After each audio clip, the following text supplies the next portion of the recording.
Hey guys, welcome back to the channel. This week's video is going to be probably a little shorter than I want it to be, but things are getting a little crazy here. I'm getting a little nervous because we have our Extrav coming up at the end of the month. So those of you that are new, welcome. I'm Jason. I'm owner of Mother Tucker's Antiques and Collectibles. Me and my wife own a brick and mortar. I also do live sales. I put out some content, have some sales over on Instagram. Tina sells on eBay. And I have a surprise to share with you guys in a moment or two. But like I said, we have an extravaganza coming up. So if you guys have never been to Antiques Capital USA, it's actually in Adamstown, Pennsylvania, and it runs down Route 272, and it ends up here in Ephrata. So it goes from about Ephrata, where I'm located, goes clear up to Adamstown, and there's 15 to 20 markets, antique malls, co-ops, you name it, in the area. And we have extravaganzas 3 times a year.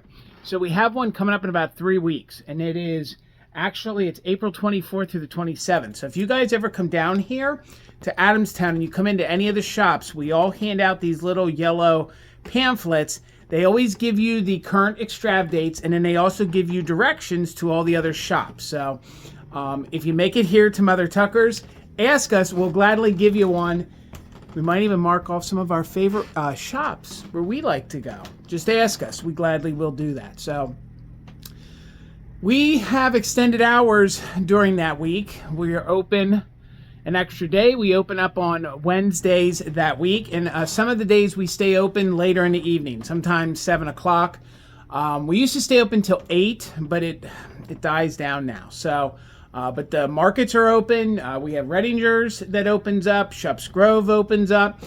Folks come in from all over the country to set up, which means I need to make sure all my booths are stocked. So I am getting nervous. I am running out of time to stock here at Mother Tucker's.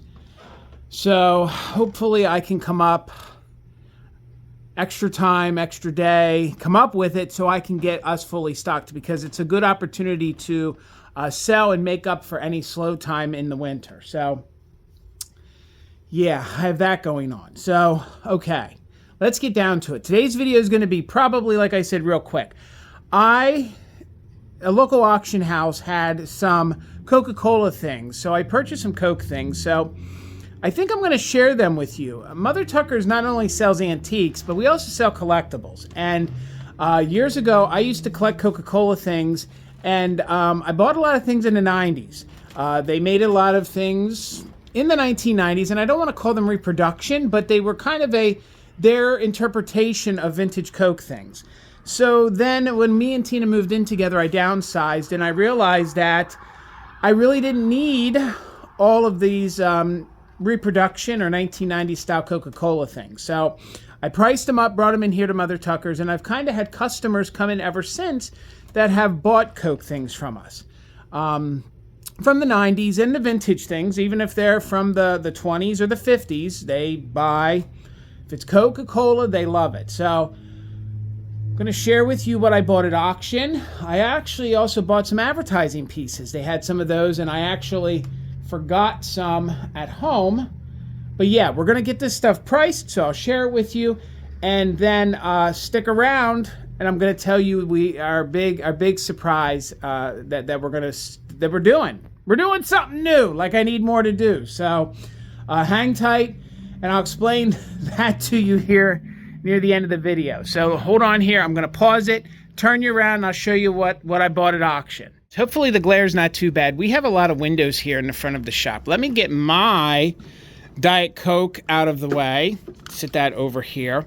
So these things are going into my booth. I'm trying to switch it up a little bit here with some of the things I sell. These are a little modern, but they're folk art, and each one of them is signed. So technically the 90s, they're vintage. That one I think is signed 82. And this one just says Mimi. Mimi, I got your pig. So that just was on the counter there. So a lot of this stuff, like I said, is from the 1990s. I think I totally have $100 in everything. And there's still some that I didn't even bring in here today. So I had never had these before. These are all going out on the floor. I don't know how old they are. See, they are marked China. So these are probably from the 90s. And it's supposed to have that, you know, weathered kind of look, but they're heavy. Let's see here. What does that say? $19.99 on there. I don't know if you guys can see. So, $99. We're almost... Woo! Hold on to your girdle, Myrtle. We're almost 30 years old here with this clock. About 4 years shy of it. So, I have 2 of those. And they're quality. They have glass... they have glass fronts on them. So, I mean... I like them. I like them. So like I said, I'm still missing some Coke stuff. So if I tell you I have $100 in it, you think, Jason, you didn't do too well. There's still a whole nother box in the car at home. So these Johnny Lightnings, believe it or not, do pretty well. So I will wipe up the packages, and those are auction stickers on there. So that's how they know what estate or what lot it is. So they sell for me. I've actually had this before. I had this in my collection, so we will take him out of the box and we'll sell him. I don't know, $30, maybe $30. I'm just shooting in the dark here. So this is I don't know what it is. Let's see what it is together. It's a Coca-Cola bank. So this is a fun, they do like the banks. And some of this stuff, if you guys are eBayers, don't sleep on some of this 90s Coca-Cola stuff. It can do really, really well on eBay. So that's a fun tin bank. You can tell it's never been used. So we'll put that in the back. And I have a whole corner dedicated to Coca-Cola stuff. This, I'm not sure what it is. It's from 2024. It is the part of the Town Square collection. Oh, this would be part of the, their Christmas Village. So this would be like, not that it is, but it would be like your Department 56 village, and it is the windmill. So that was fun. Always can sell these because you don't have to collect Coca-Cola things to want to have a retro kitchen. Oh, that's sold. Somebody bought that at the community aid at the thrift store for $13. Okay, I didn't. It came from auction. Man, that was as real as it gets. That's Jason's reaction when he sees thrift store prices. So, okay, so that'll be priced here for the shop. This is really fun. This is 90s, definitely. That's Coca-Cola. It's a musical bank. That, not saying this one in particular, but I will tell you some of the musical banks, they can sell over $100 or $200 on eBay. So like I'm telling you, don't sleep on them. You know, that could be really, really good if you find that at a yard sale, because somebody may not want much for that at a yard sale. These were neat. And again, these were auction items, so they had already lotted them up. These are little vintage tin cans of soda. And some of those, I don't think they do the graphics like that anymore. Like the Cherry Coke isn't like that. And so they'll be fun to sell. I have some of these tip trays. They did make a lot of these back in the day. They made these from the 70s through the 80s, but for a few dollars, folks always like to still collect those, even maybe use them. 1970s tin, maybe 80s, when we went from Coca-Cola and we had Coke. Nonetheless, a few dollars, that's fun. Here's a Coke fountain bank. So I'll be pricing that for in here. It even has its bottom. And like I said, guys, 90s, 97, a lot of this stuff is when I was collecting. These do really well. A lot of these Tonka. Is this Tonka? No, this is Buddy Al. So a lot of these 80s toys and 70s toys do really well. If the stickers aren't all peeled off, if they're not dented and chipped. I'm not saying that I know for a fact, but that could be $50. Some of these can go for $50 because these were really played with. And even that glass is not yellowed too bad. So with the 2 clocks I showed you, I also got this clock. This one's in its original box. It's a Big Ben. I don't know. I think that one has a plastic lens. So, but still, sellable. Folks, collect this. You can use it. Speaking of 80s toys, oh gosh, I remember this when I was a kid in the 80s. I actually think I had this and played with it. So this is new old stock, never been out of the box. So we'll price that up in here. These were the early 2000s. There's a little, you can see how dirty everything is. So again, I will clean it all up. We'll get it priced and put in here. Probably 2000s. Probably 2000s here on this. Let's see if we can find a date. Do you guys see a date? I don't see a date yet.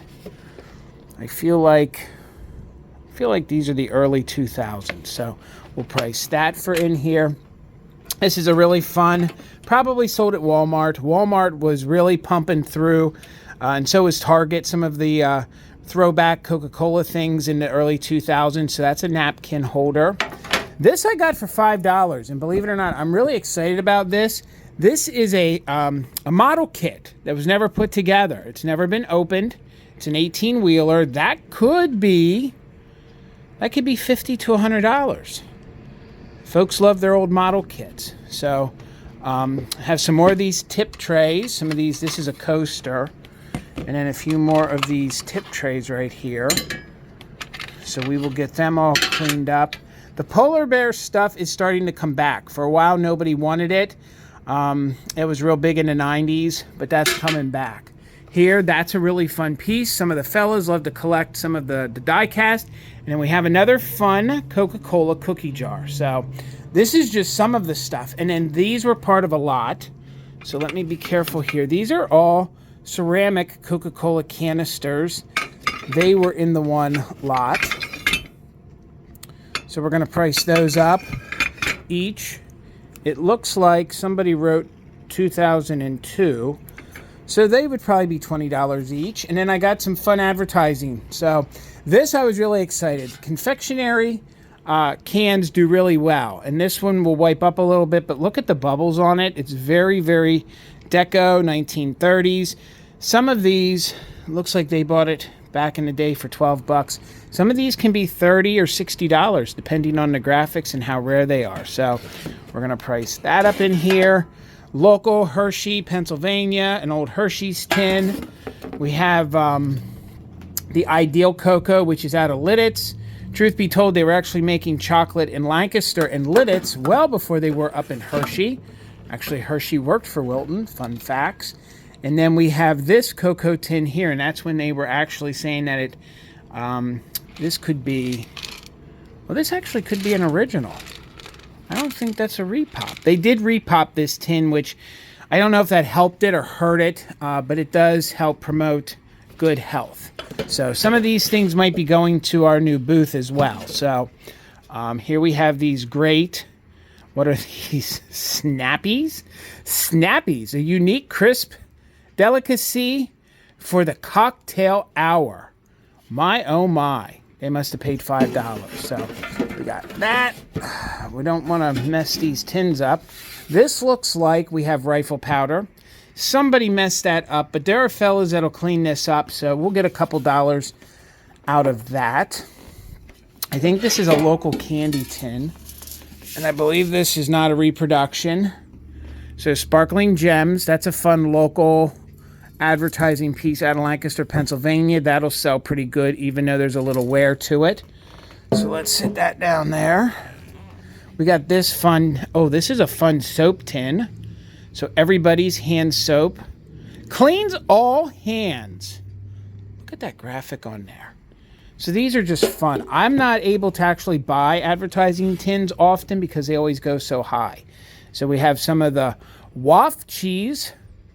cheese waffles. I like waffles and waffles. So we got that.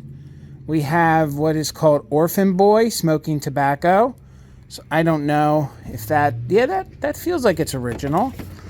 So then we have this fun Farmer Boy popcorn. Get your popcorn. He's a farmer boy. That'll be fun for somebody. We have a clean cut. Well, that's a big tape tin. So that's really fun. We got that. I want to be careful with this. This is, I think, an old bread. Yeah, it's an old bread bag. So somebody actually put it inside cardboard. So that's an old bread container. Sit that there. And what do we got here? So we got real solvent. Cleaning material. So we got some cleaning material. That's just a quick little auction haul. I thought I'd show you guys kind of what I do. You guys know that I usually do live sales every Thursday with Amie. Then I'll do sometimes a sale on Friday. Usually every Tuesday and Wednesday I'm up here. Oh gosh, you can see I didn't even shave. Usually I'm up here cleaning and stocking and putting things out. So today's a Wednesday, that's what I'm doing. So let me pause here and I'll share with you guys what we got going on. So I'll tell you in just a minute here, hang tight. All right, guys. Like I told you 4 times already, this is going to be a short video. This week has been very busy. We're trying to get things done and caught up. So if you made it this far, please, guys, make sure you're subscribed to the channel. Give us a thumbs up. Type something down there in the little bleep bloop section. Leave a comment. Let me know if you like this. This is very candid, unscripted. Not that everything I do is scripted, but kind of thought out.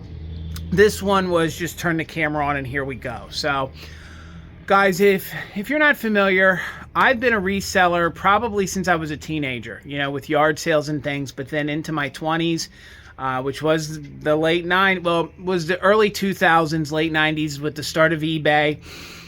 When I would DJ, I would go to thrift stores and pick things up for my collection. So I started selling things on eBay. So I was doing eBay back when they didn't have pictures. I remember when Rosie O'Donnell had her talk show and she talked about eBay and she was getting all these fun tins and things. I started looking up different things from my childhood, and then I started finding vintage Wildwood souvenirs. And after buying, like I said, buying without pictures. And then folks would upload their Polaroids, or they would upload a film picture, and that's what you looked at. And then we used to have to send money orders. Can you imagine that? We'd send money orders, and even people sent real money through the mail to pay for their eBay items. So I started selling my Legos. I had Legos from the 80s. I started selling them on eBay, some tikis, all sorts of things. And then when I met Tina, we started selling at the flea markets, and then we bought Mother Tuckers, and that's a whole nother video and a whole nother series. But to tell you guys that I've been reselling for over 20 years is the truth. So in one way or another. And we've owned the shop since 2008. So as a good business owner, you always try to project. Let me see if we can kind of get my hand up here and make sure it's steady. As a good reseller, as a business individual, you try to project 6 months ahead.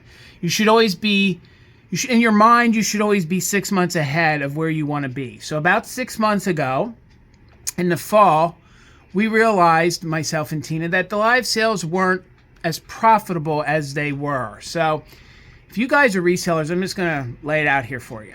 When it comes down to being a reseller, you should be 3 timesing your money. You should, anything you sell, you should be 3 timesing it. Some folks do, some folks don't. Some folks do this as a hobby. Some folks do this for fun. But if you're going to do this as a livelihood, you should be 3 timesing whatever you pay for something, okay?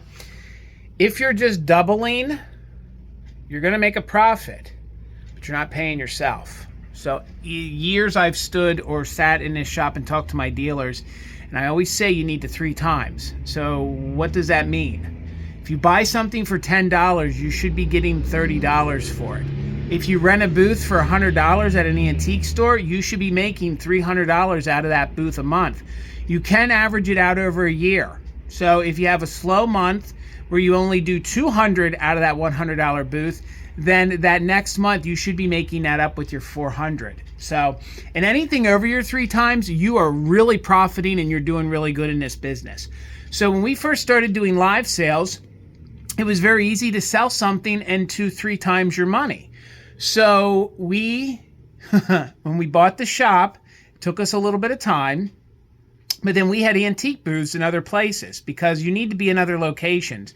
Usually if you're an antiquer, and this is even me as a shopper, you're not in the same location every single week. You'll go to one town one week, you'll go to the next town the next, and then you make your loop.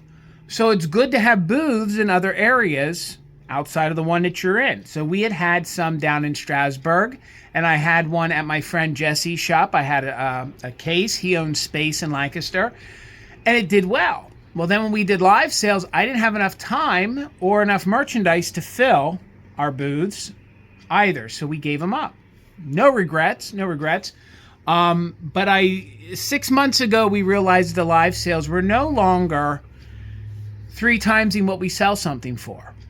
And that's okay. The business just was not there. But I'm not giving up on live sales. I'm still going to continue to curate. And what makes my business tough, whether it be here at Mother Tuckers or on eBay or on live sales, is I sell vintage, which means I'm not fortunate enough to go to yard sales or thrift stores and find the things that I resell. So even where I buy things have gone up tremendously in price. So I tell you all this to say that 6 months ago, we decided we were going to find a new place and we were going to open up a booth again. Well, a lot of places have waiting lists. So we found one. We found one. I'm not going to tell you guys where it's at right now, but I think I am going to take you guys along. So let me know down there in the comments section if you want us to take you along and you guys want to see what we do. So yesterday was April 1st. This Friday, I go over and I sign the papers, and we're going to be getting a booth. So you're actually going to witness Mother Tuckers with their first booth since, God, probably 3 years. So let me know again if you want to come along. So I hope my little insight on that was good. Guys, it's getting tough. As a reseller, there's no joke. It's not getting any easier in this business. We don't sell bread. We don't sell milk. So everything that we offer up is a luxury. Although there are some things I couldn't live without, and I definitely believe they're a necessity. But the reality of it is it's not. So if you're a reseller, to recap again, guys, make sure you can 3 times your money. If you're doubling, hey, okay. In my household, me and Tina do this full time. Some folks have spouses that work a 9 to 5, cover the benefits. Hey, cool, that's fine. But we're a little more vulnerable in this business, which means we have to constantly be able to evolve and change what we do, which means that's why we stopped doing a Monday sale every Monday. We started to focus on how we could move our inventory, and we really kind of knew probably around October that we were going to search around and find a booth. So we did. So here we go. Y'all are going to probably come along. Let me know down there. Thank you guys so much for the support. Please, if you can come into Mother Tuckers, if you're in the area, come down to Adamstown, shop all these shops, help support these small businesses. That's all I can really say. So, guys, I hope you enjoyed this video. I'm going to wrap it up. Again, please subscribe to us. Every little bit helps us. And let me know if you enjoyed the business talk, the business aspect. I have to be honest with you. I get a little timid. I guess I wouldn't be in this as many years as I have been if I don't know a thing or two. I'm not saying I know it all, and I'm not saying that I'm perfect or I do it. I'm just saying I must know a thing or two if I've continued to be able to do this 25 years. 25 years I've done this. And I've been self-employed my whole life. So, all right, guys. I hope everybody has a great day. I hope you enjoyed this content. It's definitely different from what I've been putting out. So until the next one, I'll see you later. Bye, everybody.